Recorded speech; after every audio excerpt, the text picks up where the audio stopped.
तेरी शादी होने वाली है अगले महीने। ये बस्ता उठाकर कॉलेज जाना बंद कर दे अब। अरे कैसी बात कर रही हो, अभी उसकी उम्र ही क्या है। इतनी जल्दी शादी करने का फैसला मैं नहीं लेने वाला। फैसला लेने के लिए तुम्हें कहा किसने है? अरे मैंने कह दी शादी है तो है अगले महीने।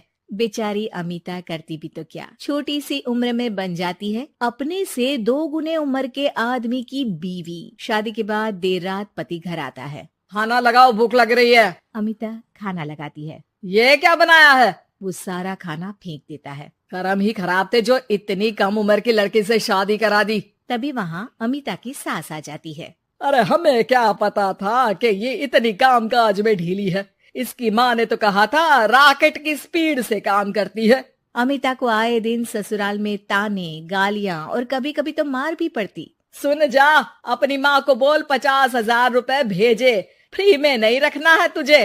अरे मेरी एक आंख का ऑपरेशन भी तो करवाना है।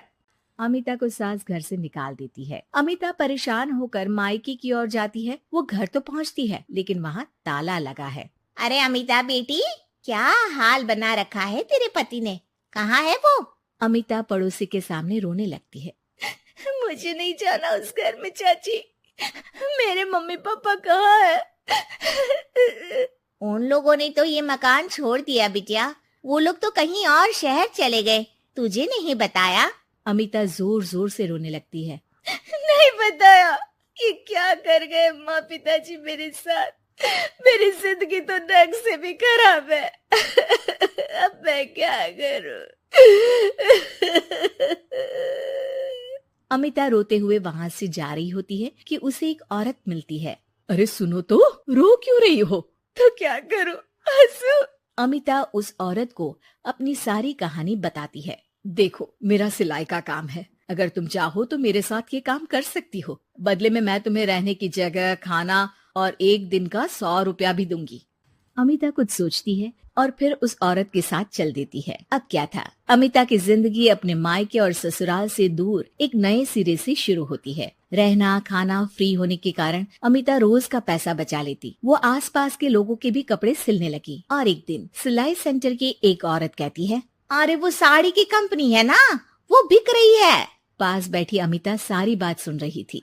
हाँ हाँ, बिक तो रही है, लेकिन उस बंद पड़ी मनहूस कंपनी को खरीदेगा कौन? तभी तो इतनी सस्ती बिक रही है, लेकिन कोई खरीदार नहीं है। फिर भी कितने की बिक रही है? अरे पूरे 5 लाख में मशीनों के साथ। लेकिन यहाँ कोई लेबर काम नहीं करेगा। पुराने मालिक ने किसी को पैसे ही नहीं दिए। उन लोगों ने कहा है कि जो नया मालिक आएगा वो लोगों को पैसा देगा।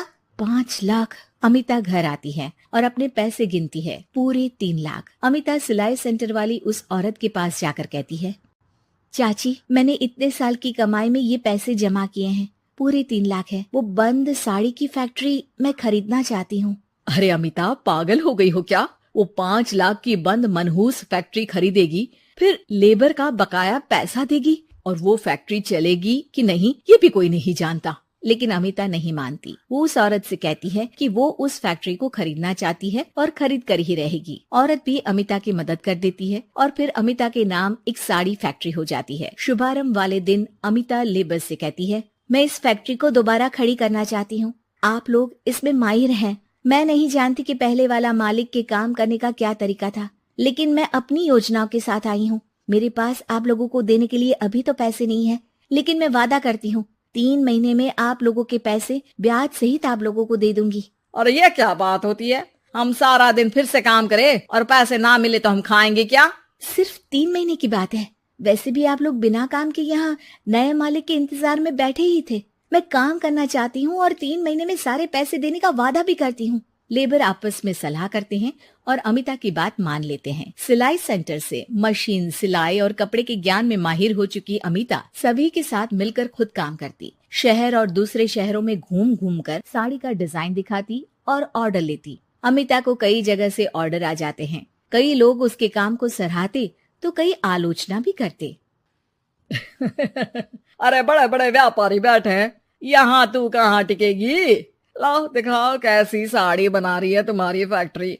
अमिता उन लोगों को साड़ी के डिजाइन दिखाती है कि तभी वहाँ व्यापारी की बीवी आ जाती है। हाय रे, कितनी प्यारी साड़ी है ये।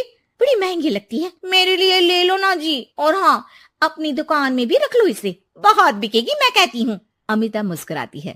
अरे सेठ जी, बड़े बड़े व्यापारियों से नहीं, पर अच्छी डिजाइन और क्वालिटी से बाजार में चलती है। अब बताओ कितने का ऑर्डर है आपका? धीरे धीरे अमिता का आत्मविश्वास और बढ़ता है। बड़े बड़े ऑर्डर्स के लिए वो खुद लेबर्स के साथ मिलकर सारा दिन सारी रात काम करती। और फिर वो दिन भी आ जाता है जब अमिता को लेबर को पैसे देने होते हैं। मैं आप लोगों से 3 महीने बाद आज के दिन ये बात करना चाहती हूँ कि मैंने जितने पैसे देने की आपसे बात की थी उतने मैं नहीं दे सकती। हम लोग जानते थे कि, पर आपकी कंपनी तो फायदे में है, फिर हमारे पैसे क्यों नहीं देंगी? मतलब आप लोगों के बकाया पैसे, ये 3 महीने के पैसे और ब्याज के साथ मैं आप लोगों को 10% का मुनाफा भी दूंगी। सभी खुश हो जाते हैं। मेरा कोई परिवार नहीं है, लेकिन दिन रात आप लोगों के साथ काम करके मुझे आप लोगों में ही अपना परिवार दिखता है। अमिता की फोटो पेपर में छपती है। उसके बिजनेस मॉडल को पढ़ने के लिए कई बच्चे भी उसका इंटरव्यू करते हैं। अब अमिता 1 से 2 और 2 से 4 फैक्ट्री खोलकर देश में बड़ा नाम कमाती है।